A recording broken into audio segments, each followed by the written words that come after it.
All right, guys, we're on part 6, chapter 1. Part 6, chapter 1, Crime and Punishment. For Raskolnikov, a strange time began, as though a mist had suddenly fallen before him, enclosing him in a gloomy and desperate solitude. When he remembered this time later on, long afterwards, he was able to perceive that his awareness must at times have been dimmed, and that this must have gone on with various intervals, right up until the final catastrophe. He was positively convinced that there were many things about those days concerning which he had been in error. The length of time that had elapsed between certain events, for example, and the dates at which they had occurred. At least as he remembered it all subsequently and endeavored to make sense of it all, there were many things he discovered about himself, going merely on the information he received from people who had happened to be present. He would, for example, confuse an event with one that bore no relation to it. Another event he would view as a consequence of one that existed only in his imagination. At times he was seized by a morbid and tormenting anxiety, which had even transformed itself into panic terror, but he also recalled that there had been minutes, hours, and even possibly days full of an apathy that had taken hold of him, as though in contrast to his earlier terror. An apathy similar to the morbidly indifferent condition of certain people on their deathbeds. In general, during those final days, he tried more or less to flee from any clear and complete understanding of his position. Certain vital facts that demanded instant clarification were a particular source of depression to him. There were, however, other worries from which he would have given anything to escape and shake himself free, because in the situation he was in, to forget about them threatened him with total and inevitable disaster. However, other worries from which he would have given anything to escape and shake himself free, because in the situation he was in, to forget about them threatened him with total and inevitable disaster. Zvidrelgov caused him particular anxiety. One might even have said that he was, in a sense, fixated on Zvidrelgov. From the time that Zvidrelgov had spoken those threatening words, whose import was all too clear to him in Sonia's lodgings at the moment of Katarina's death, the normal flow of his thoughts seemed to have been broken. But in spite of being extremely worried by this new event, Raskolnikov seemed to delay in seeking an explanation for it. At times, as for example, finding himself one day in some remote and secluded district of the city, alone at a table of some wretched inn, sunk in reflection and hardly conscious of how he had ended up there, he would suddenly remember Zvidrelgov. He would suddenly become all too clearly and uneasily aware that he ought to come to some arrangement with the man and, as far as was possible, settle the matter once and for all. On one occasion, having wandered to some place beyond the city boundaries, he even fancied that he was waiting for Zvidrelgov and that they had agreed to meet there. On another occasion, he awoke before dawn to find himself somewhere on the ground, in the midst of some bushes, with almost no inkling of how he had strayed there. There was also the fact that during those 2 or 3 days that followed the death of Katerina Ivanovna, he had actually met Zvidrelgov a few times, almost invariably in Sonia's lodgings, where he would look in more or less without purpose, but always only for a moment. They would always bandy a few words, but never once spoke about the capital point, as though they had agreed to keep quiet about that for the time being. The body of Katarina still lay in its coffin. Zvidrelgov dealt with the arrangements for the funeral, fussing around.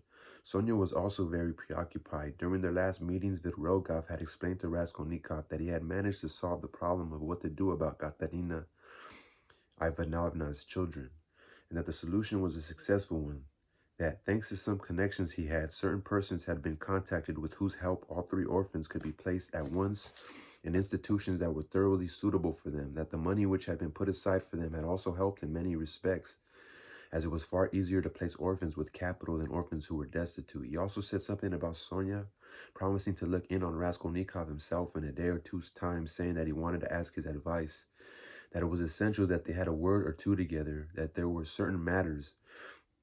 This conversation took place out in the passage by the staircase. Zvidrelgov looked fixedly into Raskolnikov's eyes, and then suddenly, after a pause and with his voice lowered, inquired, "But what's the matter with you, Rodion Romanovich? You don't seem at all yourself. You listen and look, yet you don't seem to take anything in.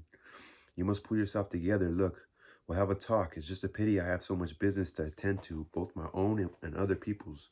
Ah, Rodion Romanovich, sir," he added suddenly, All human beings, all human beings need air, air, air. That's above all else. He suddenly stepped aside in order to let a priest and a deacon pass up the stairs. They were going to perform the service for the dead. In accordance with the arrangements he had made, these services were being held punctually twice a day. Vidrielgov continued on his rounds.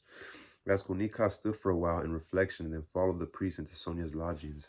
He stood in the doorway quietly, decorously, mournfully. The service was beginning.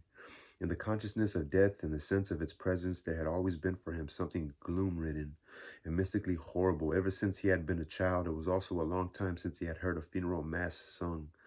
But here there was something else too, something that contained an excess of horror and disquiet.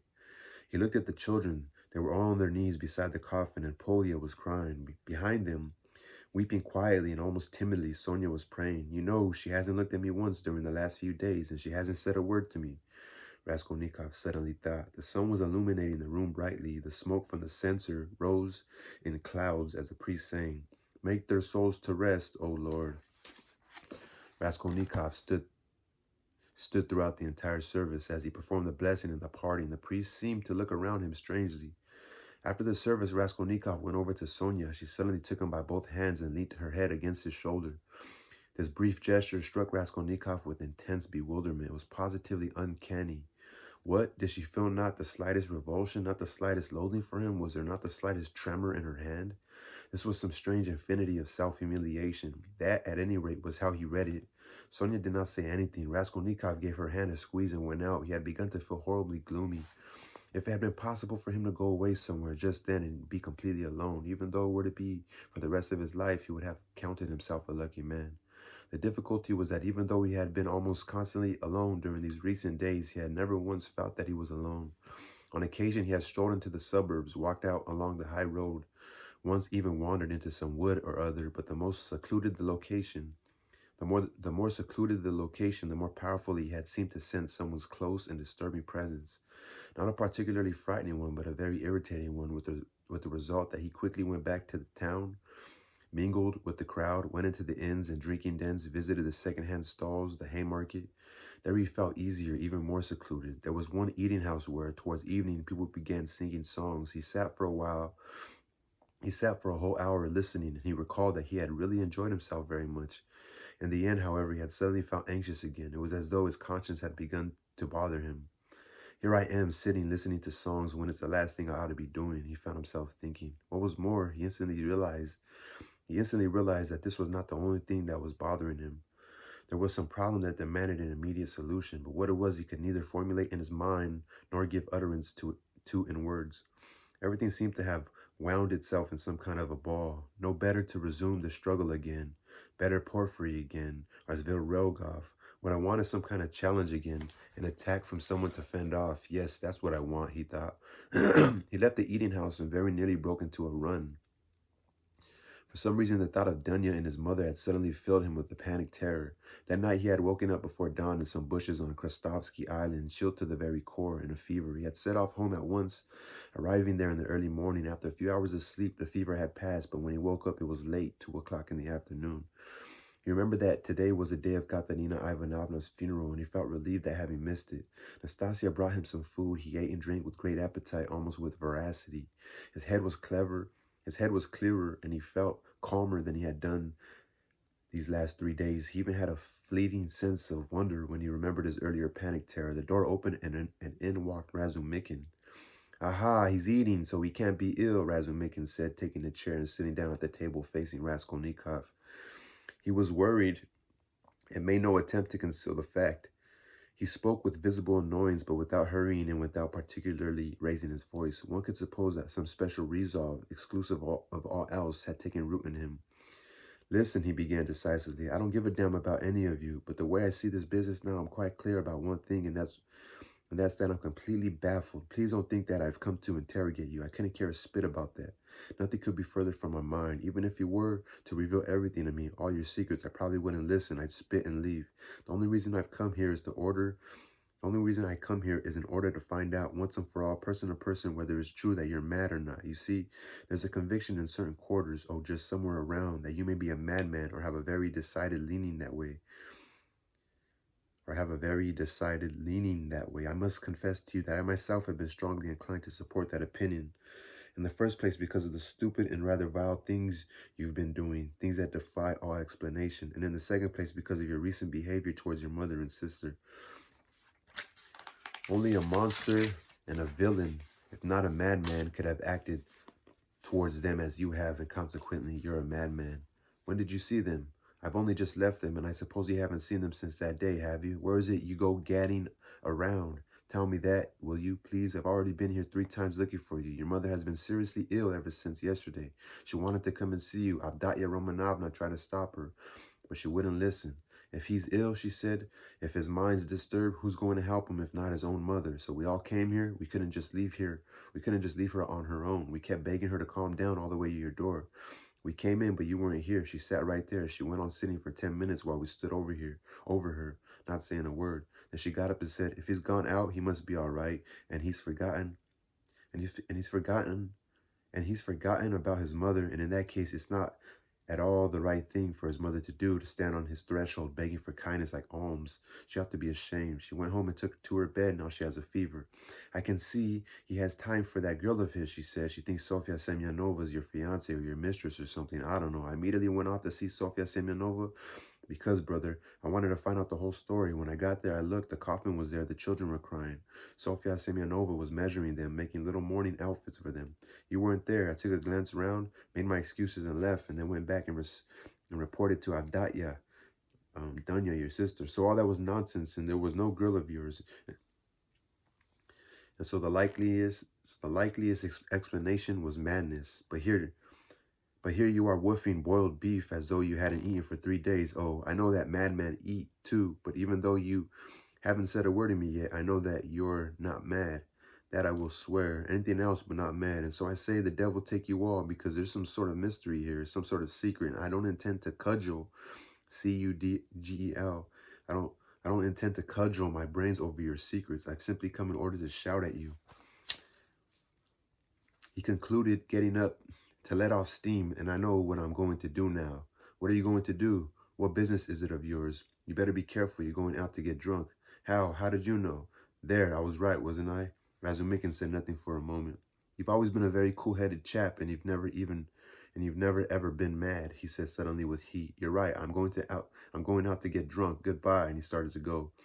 I was talking about you to my sister, Razumikin, the day before yesterday, I think it was. About me, but where could you have seen her the day before yesterday? Razumikin said, coming to a sudden halt and even turning a little pale.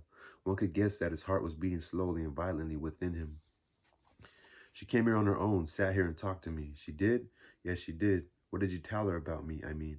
I told her that you were a very good, honest, and hardworking man. I didn't tell her that you love her, because she knows that already. She does? There I go, right again. Wherever I go, whatever happens to me, you must remain their providence. I'm going to hand them over to you, as it were, Razumikin. I say that because I'm fully aware how much you love her, and I'm convinced of the purity of your heart. I also know that she might be able to love you, and may even do so already. Now make your decision as you think fit, whether you should go out and get drunk or not. Radia, old chap, look, oh, the devil, but where are you going? Look, if all this is a secret, then forget it, but I'll find out your secret, and I'm absolutely certain it's a lot of nonsense, and pernicious nonsense at that, and that you dreamed it all up yourself. The fact is that in spite of it all, you're really an excellent chap, a most excellent chap.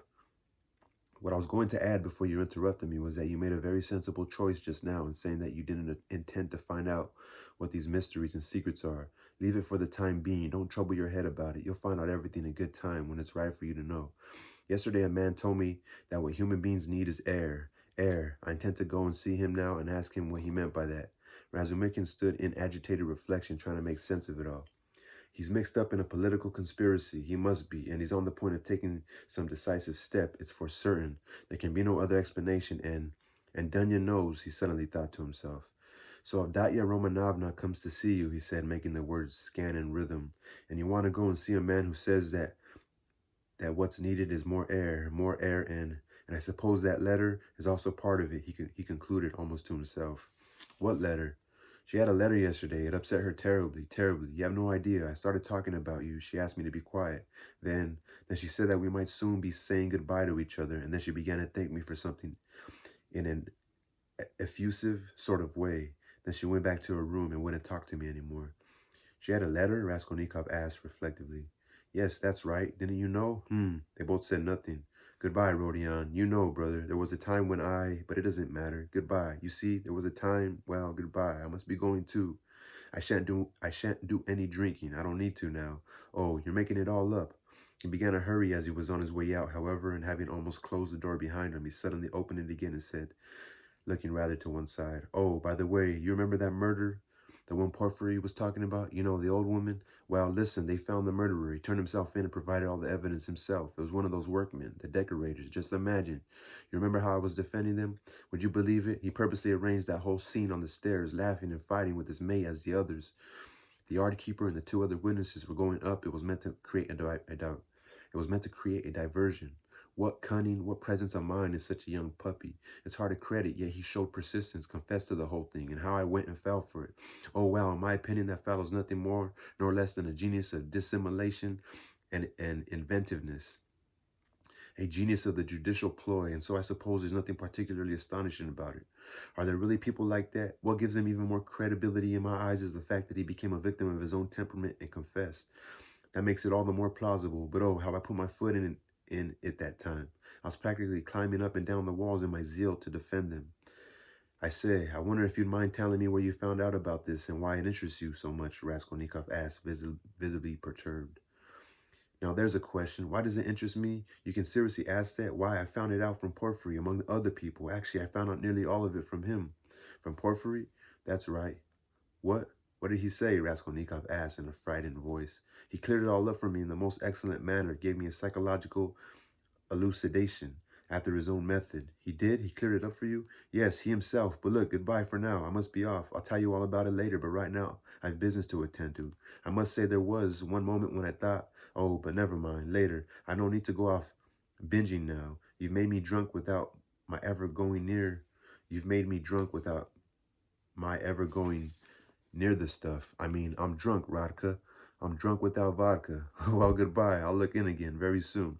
He went out. He's mixed up in a political conspiracy. It's the only possible explanation, Razumikin said to himself with decisive finality as he slowly went down the stairs. And he's drawn his sister into it too. That may very easily be in keeping with Datya Romanovna's character. They've been having secret meetings. Why, she sent it as much to me herself. If one pieces together some of the things she said and half said and hinted, it all falls into place quite neatly. How else is one to throw any light on this tangled business, And yet I thought, oh merciful God, what didn't I think? No, that was some kind of brainstorm, and I'm guilty before him. It was he who brought it on, that brainstorm, when we were standing under the lamp in the corridor that time. Ugh, what a base, vulgar, loathsome thought on my part. Good for you, Mikolka, coming clean like that. It explains so many other things that have happened. His illness that time, that strange behavior of his even earlier when he was still at the university, how gloomy and morose he always was. But what's the meaning of this letter now? It may very well have something to do with the whole business, too. Who is it from? It makes me suspicious. No, I'm going to find out everything. He suddenly remembered all the things he had observed and deduced about Dunya, and his heart sank within him. He dashed out of the building and set off at a run. No sooner had Razumikin left that Raskolnikov got up, turned towards the window, slouched over to one corner, then to another, as though he had forgotten how narrow his room was, and sat down on the sofa again. He seemed an entirely new man. Once again, the struggle that meant there was still a way out. Yes, it means there's still a way out. Everything's been far too closed in and confined. It's getting so I can hardly breathe, as though I were in some kind of a trance. Ever since that scene with Mikolka in Porfiry's chamber, he had begun to choke without any outlet, in narrow constriction.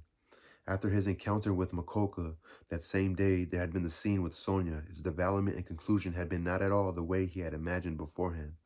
That meant he had lost his strength momentarily and radically in a single flash, and yet he had concurred with Sonia that day, concurred with all his heart in her assertion that he would not be able to live alone with a deed like that on his soul. And Zvedrelgov was a mystery. Zvedrelgov caused him anxiety, it was true, but somehow not in that particular connection. He thought there might also be a possibility of a further struggle with Zvedrelgov ahead. Zvedrelgov might also be a way out, but Porfiry was another matter. So Porfiry had cleared it all up for Razumikin, explained it all to him in psychological terms. He dragged in that accursed psychology of his again. Porfiry? How could Porfiry believe even for one moment that Mokoka was guilty after what had taken place between them that day? After that scene, face to face, before Mokoka had made his confession, and which was only open to one possible interpretation? In these last few days, Raskolnikov had several times remembered the whole of that scene with Porfiry in fleeting fragments.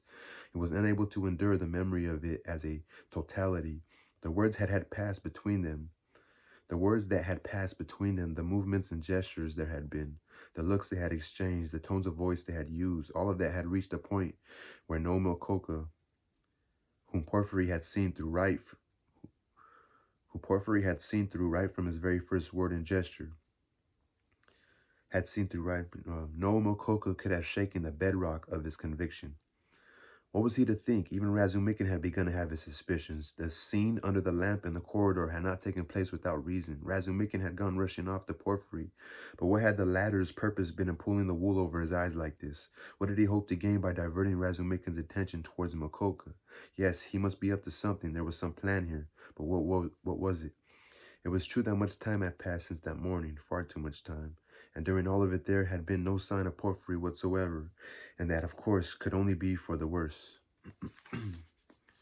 Raskolnikov took his cap and, after some reflection, walked out of the room. This was the first day in all that time that he had at least felt in control of his reason. I must have done with Vidrelgov, he thought, and at whatever cost, as soon as possible. I think he's also waiting for me to come to him of my own accord. And at that moment, there was such a burst of sudden hatred from his tired heart that he might very well have killed one of them, either Vidrelgov or Porfiry. At any rate, he felt that even if he was unable to do it now, he would be in the future. We shall see, he kept saying to himself. But no sooner had he opened the door onto the stairs than he suddenly collided with Porfiry himself. Porfiry had come to see him. For a single moment, Raskolnikov froze, petrified, but only for that single moment. It was strange. He was not particularly surprised to see Porfiry, and was not even at all afraid of him. He merely shuddered, but then quickly and instantaneously gathered his wits in preparation. Perhaps this is the denouement, but why has he crept up on the sly like a cat without my being aware of it? Did he overhear what we were saying? An unexpected visitor for you, Rodion Romanovich, Porfiry Petrovitch shouted, laughing. I've long been meaning to drop in on you, and I was passing this way. I thought, why not look in for 5 minutes and pay you a visit? Are you off somewhere? I shan't detain you. I'll just have one cigarette if you'll be so good. Very well, Porfiry Petrovitch. Sit down, Raskolnikov said, finding his visitor a chair with such an obviously pleased and friendly look that he would have been struck with wonder had he been able to see himself. The leavings, the dregs, were being scraped out. Sometimes, in similar fashion, a man will endure half an hour of mortal terror at the hands of a brigand. Yet when the knife is finally put to his throat, even his terror passes. He sat right down in front of Porfiry and without so much as a blink gazed at him. Porfiry narrowed his eyes and began to light his cigarette. Well, go on then, go on. The words seemed to be on the point of leaping out of Raskolnikov's heart. Go on, why don't you tell me what it is you've got to say? All right, that was the end of part 6, chapter 1.